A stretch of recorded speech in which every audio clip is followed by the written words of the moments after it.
Women crave rest, support, love, and abundance. Yet when it arrives, many of us freeze, deflect, or overcompensate. This episode explores why receiving often feels unsafe, how that wound was initially created, and how to reclaim the art of feminine receiving without fear, guilt, or possible danger. Welcome to the Satisfied Woman podcast. I'm your host, Alanna Kaivalya.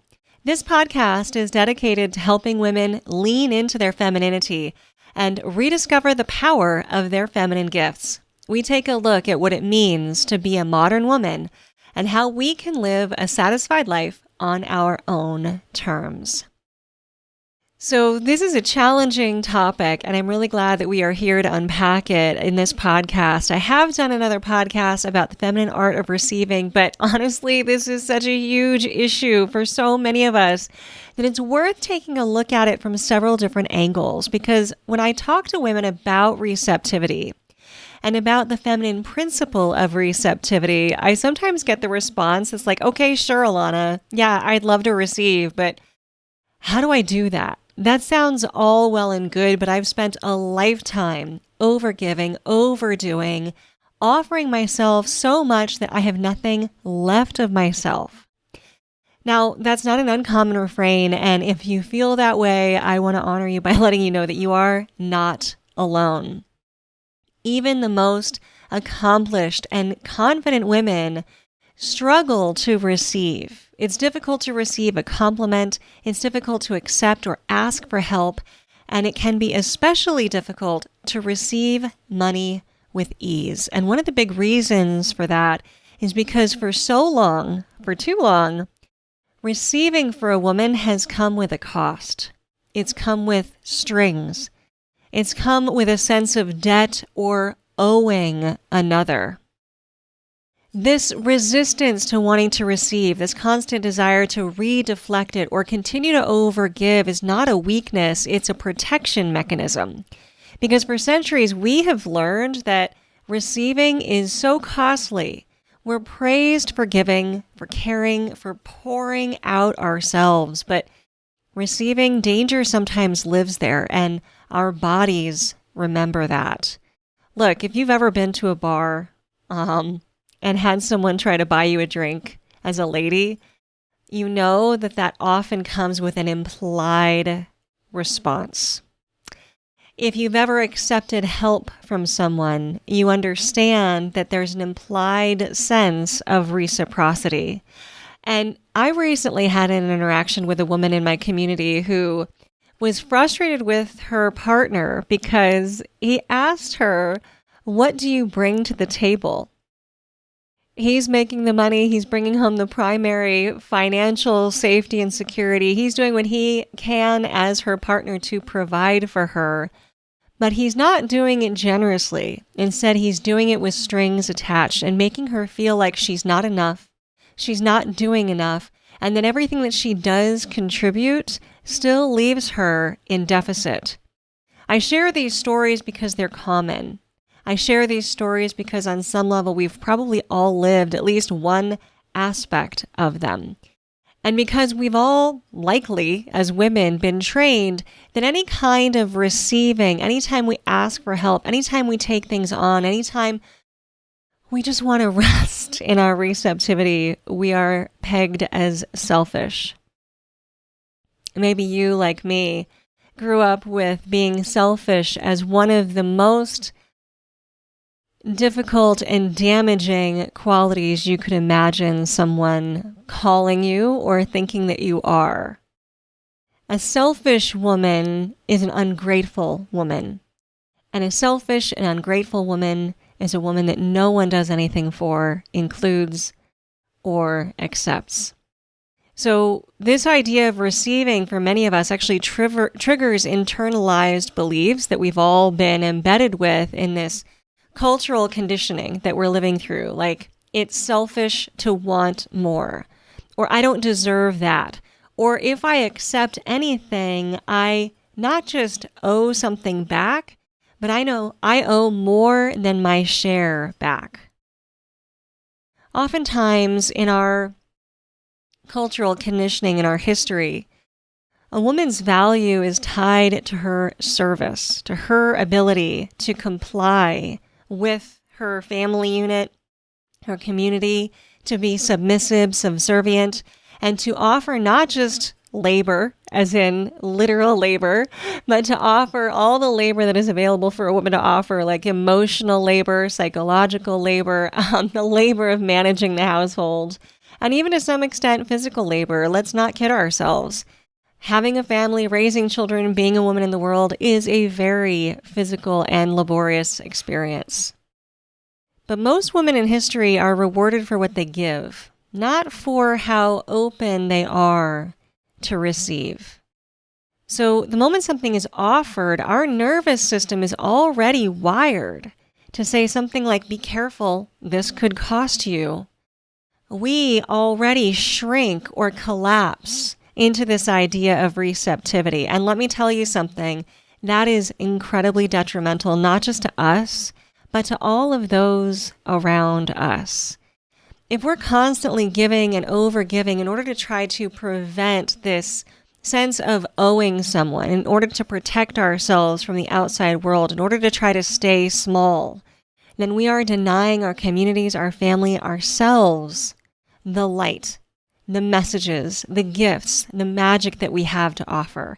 Anything that causes us to shrink, anything that causes us to play small, anything that causes us to remain in fear or to have a lack of security or safety, we're going to need to start in as many ways as possible to course correct.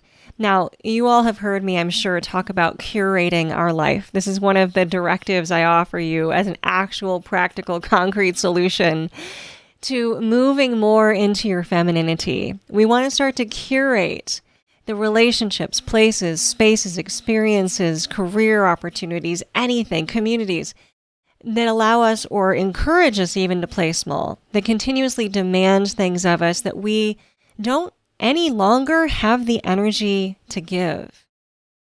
Because all of this is costly for us, and we have paid our dues over and over. Receiving has been costly in this cultural narrative that says women are only here to give. When a woman accepts a gift or a gesture that later carries expectation, that makes us put our guardrails up.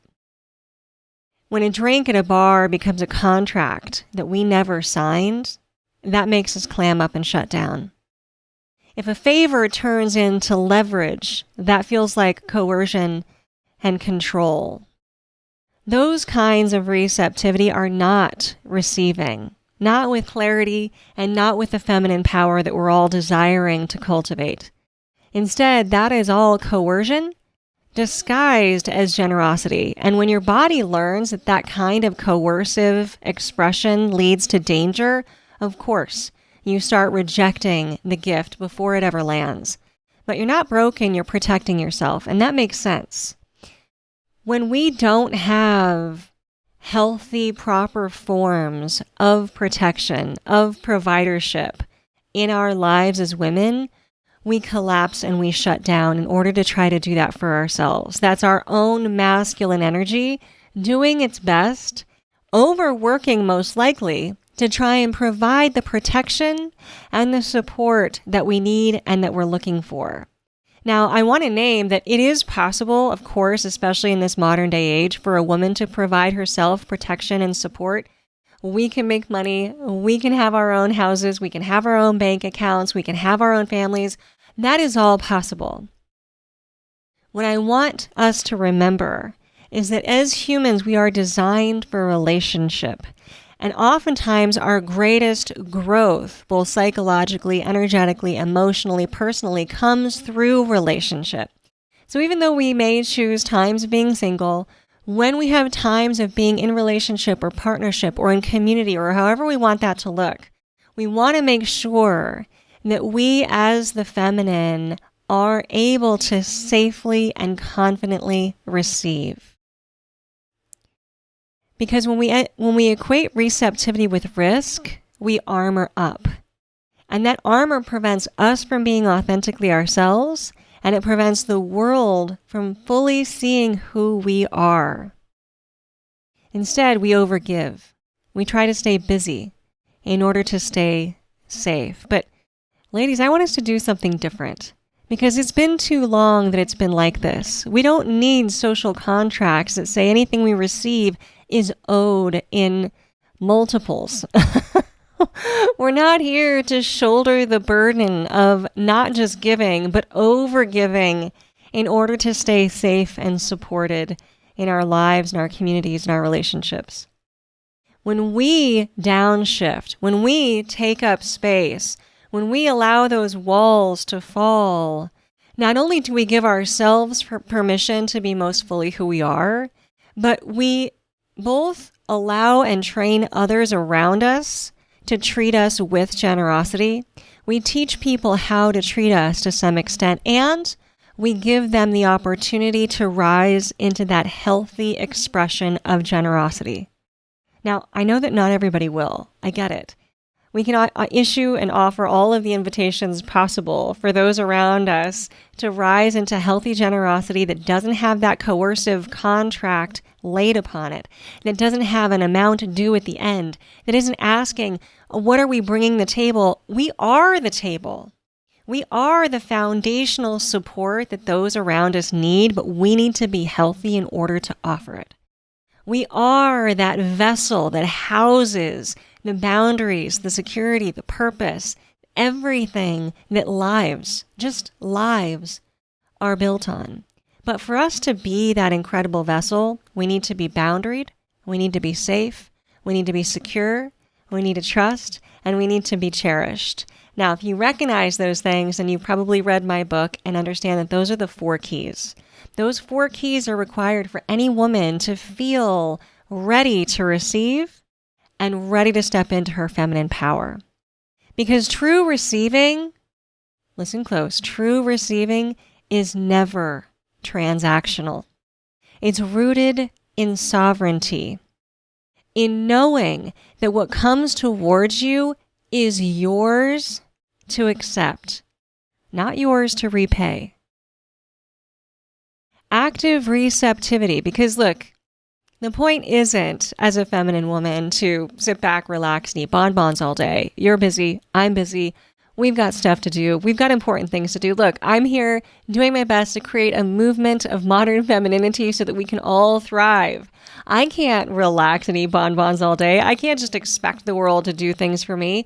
What we need as women is to have the support and the boundaries around us so that the energy that we have, we're able to give it in exactly the places that we want, not in the places trying to drain it from us. Because when we are drained of our essential feminine energy, when we are drained of that creativity, when we are drained of that life force, when we are drained of the energy to be able to connect with others, then we can't do our best work. And we're simply overdoing work for everyone else. So active receptivity for the feminine isn't passivity, isn't selfishness. It's power and it's still. It's choosing what lands and how you want to move through it, or how you want it to move through you. You have the choice. Look, our vessels are not infinite. They are finite. They are receptacles where we get to say, this is exactly how much we want and need, and the rest, it's not ours to hold. This is exactly the energy we have to give, and the rest, find it from somewhere else. Maybe find it within yourself, my friend, or my partner, or my lover, or my boss, or my companion, or my family member. I am not the infinite provider of all that you need in this world and life. I'm here to call in what's necessary to do my part and to ask everyone else around to rise up into what their best expression of themselves is too. I also want to talk about consent, because one of the things that happens with this sticky idea of a receptive woman as a selfish woman is that often we don't consent to the energetic drains or draws on our physical system, our energetic system, our psychological system. We're drawn from. where you're drained. And really in its rawest form, and ladies, look, I've experienced this. I'd be surprised if at some point in your life you haven't experienced this. That awkward social contract when we go out and someone offers us something. Maybe it's a drink, maybe it's a meal, maybe it's a coffee, maybe it's even a walk around town. But as soon as we offer our companionship to them, there is this sense that we owe them more. That is, again, this coercive control element of receptivity. And I don't blame women now, in history, in the future, for shutting down around that.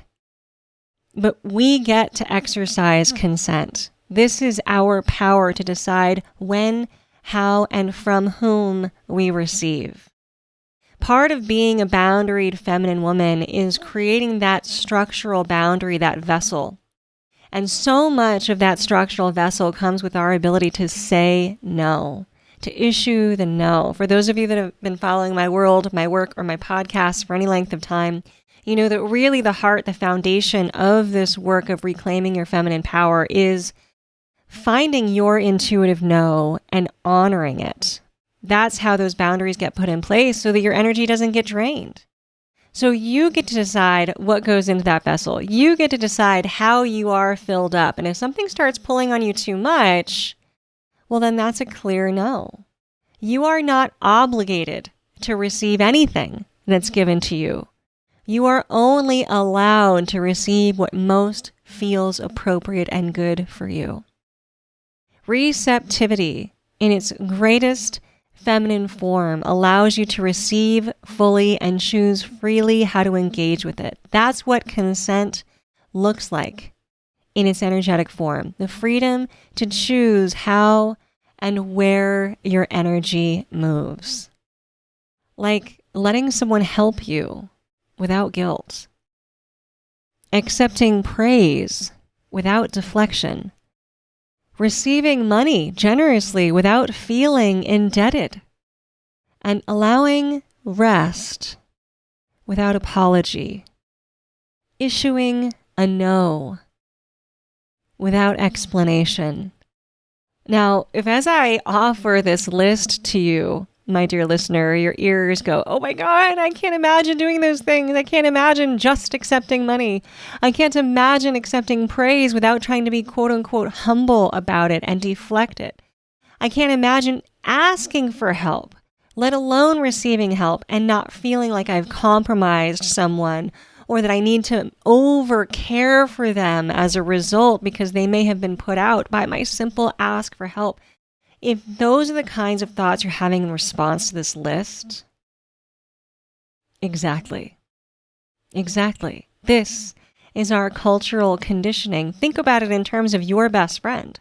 If your best friend was struggling and you offered to help, wouldn't you want her to accept your help? And wouldn't you feel elated and overjoyed that she is accepting your help?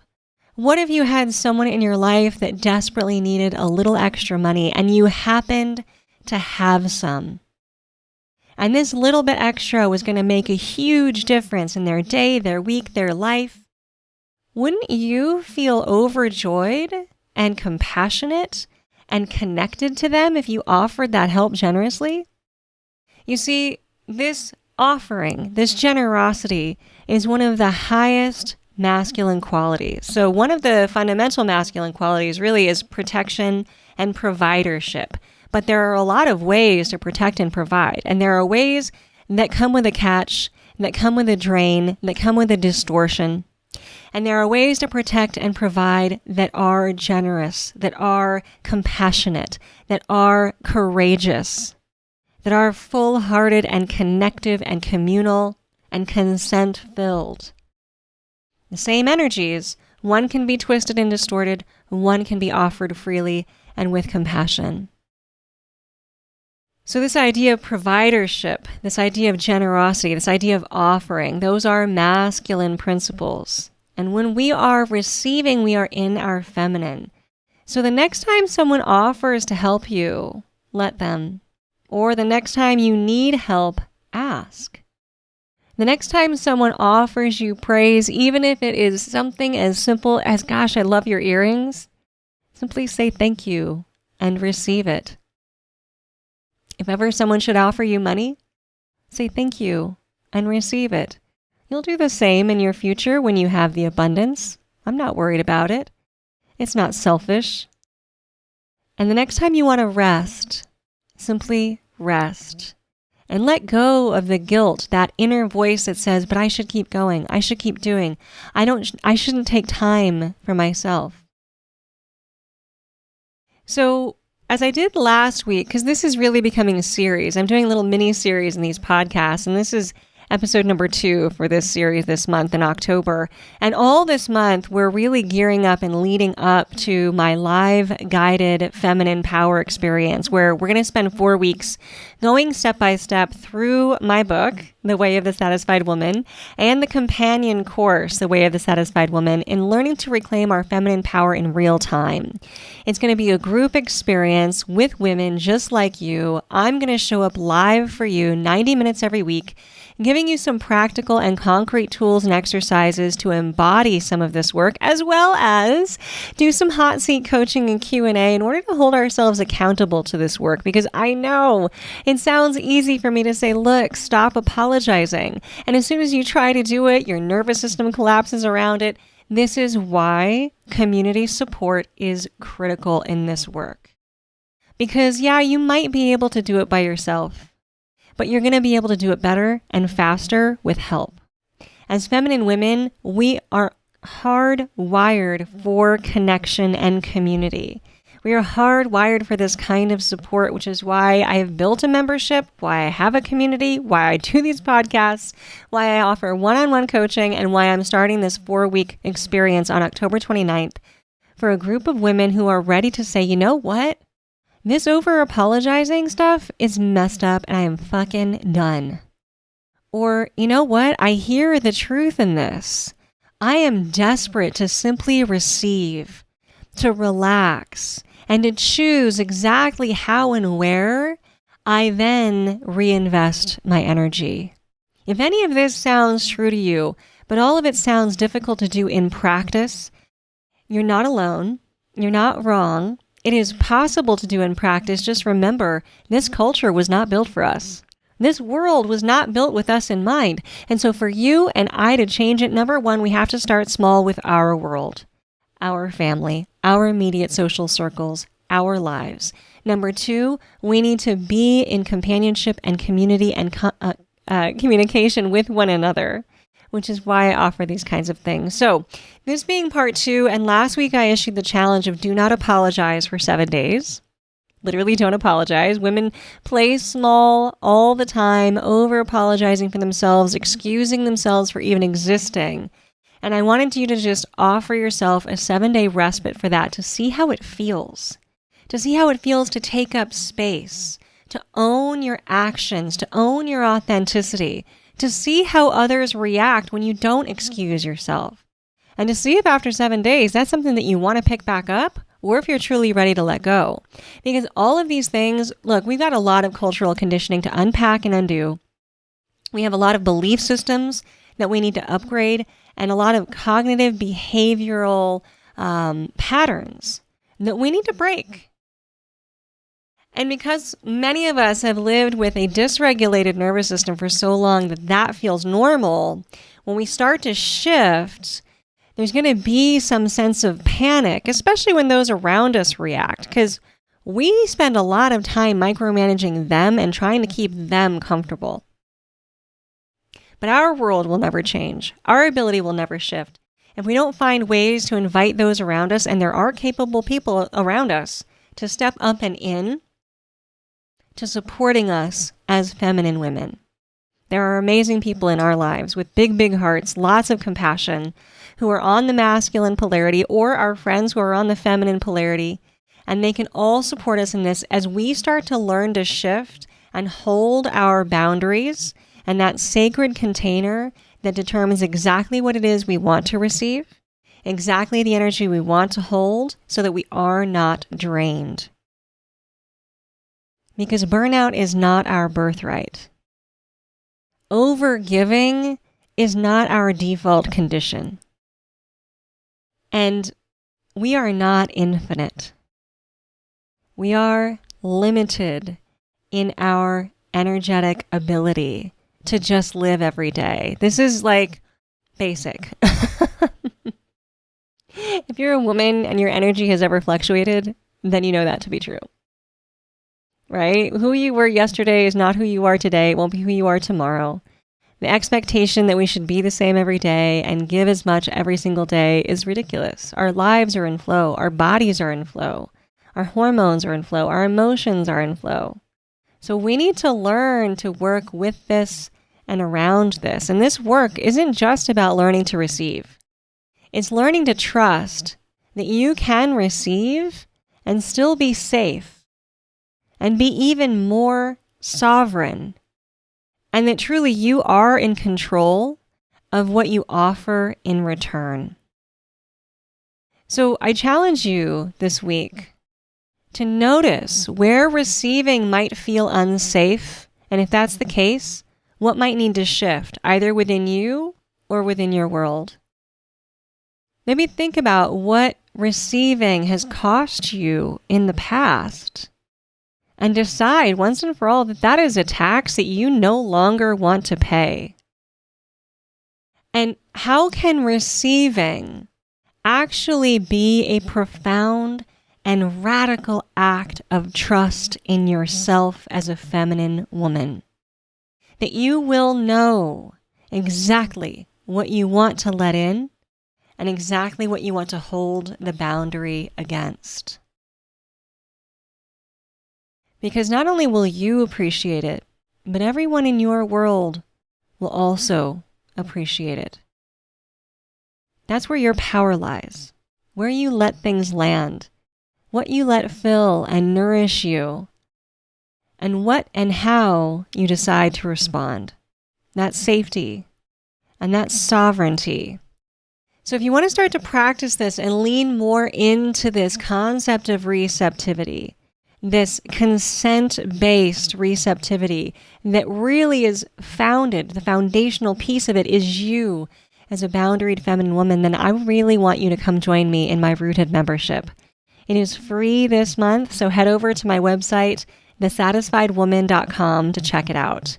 That's where you'll find all things. You'll find my book, you'll find my membership, you'll find me. You can always book a call with me to chat and let me know what you're carrying and what I might help you curate or release. So thesatisfiedwoman.com is where you start. Everything is easy to find there. Come join me in Rooted and think about joining me for this 4-week guided experience right into your feminine power starting on October 29th. And one way or the other, I'm so grateful that you've been here on this podcast. I hope it's inspired some thought for you and some consideration into what it is you want to be filled and nourished by and what it is you'd like to release and let go. So until our next podcast, my satisfied sister, stay sovereign and stay boundaried.